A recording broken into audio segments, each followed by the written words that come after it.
সংস্কারের নামে আপনারা ক্ষমতায় এসেছেন, কিন্তু আমরা বড় ধরনের কোনো সংস্কার আপনাদের মাধ্যমে দেখতে পাচ্ছি না। আসসালামু আলাইকুম ওয়া রাহমাতুল্লাহি ইন্নাল হামদুলিল্লাহ ওয়াস সালাতু ওয়াস সালামু আলা রাসূলিল্লাহ আম্মা বাদ। সম্মানিত দর্শক, বাংলাদেশে বিভিন্ন ধরনের অপরাধের সংবাদ পাওয়া যাচ্ছে।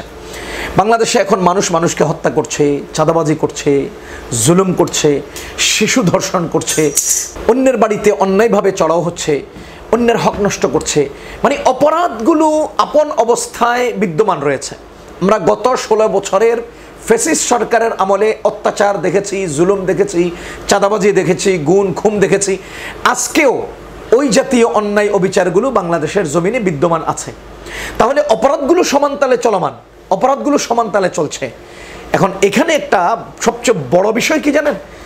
একটা ব্যবধান এখানে আমরা খুঁজে পাই, সেটা হলো গত 15-16 বছরের ফ্যাসিস্ট সরকারের আমলে অপরাধগুলো সরকার এবং সরকারি দায়িত্বশীল, প্রশাসনিক দায়িত্বশীল ও দলীয় কর্মকর্তা, দলীয় ক্যাডাররাই জন্ম দিত।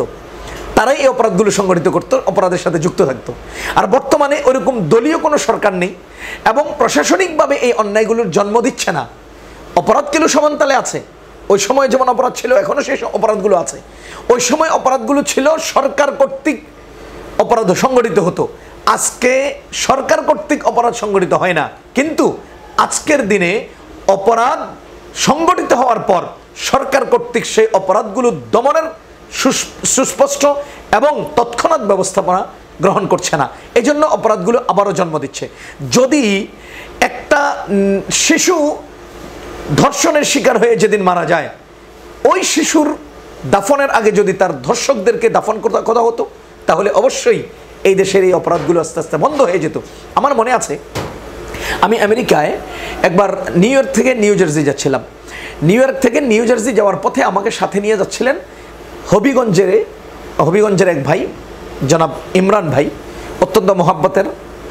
তিনি গাড়িতে উঠলেন, আমি ডান পাশের সিটে, উনি বাম পাশে স্টারিংয়ে বসা। গাড়ি স্টার্ট দিয়ে গাড়িটা টান দিয়ে উনি একটু মোবাইলটা দেখছেন, সামান্য ম্যাপটাকে দেখার জন্য। মোবাইলটা দেখে সাথে সাথে মোবাইলটা রেখে দিয়েছেন। সেকেন্ডের মধ্যে পিছন থেকে পুলিশে সিগন্যাল দিয়েছে। উনি লা ইলাহা ইল্লা আনতা সুবহানাকা ইন্নী কুনতু মিনাজ জালিমিন পড়তেছেন। একটা পর্যায়ে যায় সাইড করছেন, পুলিশে এসে তাকে ধরছে। তিনি এক্সকিউজ দেখাইছেন, অনেক অনুরোধ করেছেন। আমিও বললাম যে আমরা আসলে খুব বেশি ব্যবহার করি নাই, জাস্ট খালি ম্যাপ দেখেছি। পুলিশ হাসি খুশি একটা জরিমানার টিকিট ওনার হাতে ধরিয়ে দিয়ে চলে গেছেন। সেখানে আইন আছে, ওই আইনগুলোর প্রয়োগ আছে, ওই আইনগুলোর যথাযথ বাস্তবায়ন আছে। বাংলাদেশে কি আইন নেই? পৃথিবীর প্রত্যেকটা রাষ্ট্র পরিচালনায় সুন্দর এবং সুষ্ঠুভাবে পরিচালনার যাবতীয় আইন রাষ্ট্রীয়ভাবে নির্ধারিত করা, গঠনতান্ত্রিকভাবে নির্ধারিত করা। কিন্তু দুঃখজনক সত্য হলো, বাংলাদেশে আইন যারা করে তারাই আইন ভঙ্গ করে এবং একটু সময়ের ব্যবধানে, ব্যক্তি বিশেষের কারণে সামনের দরজায় আইন দেখানো হয়, পিছনের দরজায় সেটা ছেড়ে দেওয়া হয়। বাংলাদেশে আইন প্রয়োগ হয় না, আইন বাস্তবায়ন হয় না। যদি আইন প্রয়োগ হতো, আইন বাস্তবায়ন হতো, তাহলে অগণিত অপরাধ বাংলাদেশে বন্ধ হয়ে যেত।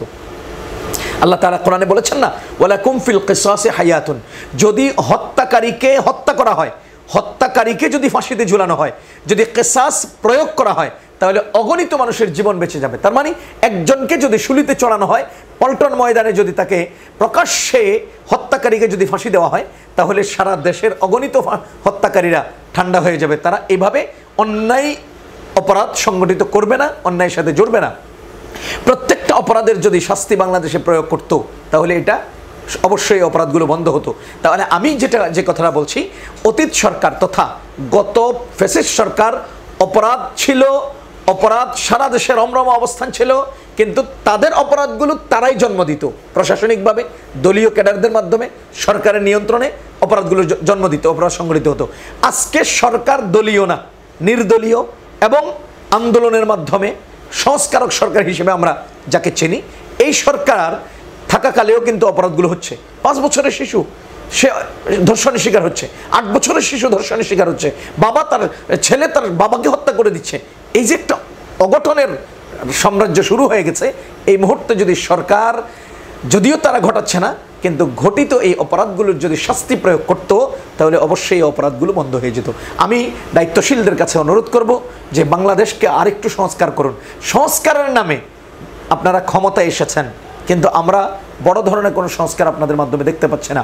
আমি অনুরোধ করব বাংলাদেশের অপরাধ দমনের জন্য এবং সামনের দিনগুলোতে আরেকটু সুন্দর, নিরাপদ এবং সুষ্ঠুভাবে জীবন পরিচালনার ক্ষেত্রে আপনাদের আইন প্রয়োগ এবং আইন বাস্তবায়নে জোরালো ভূমিকা আমরা দেখতে চাই।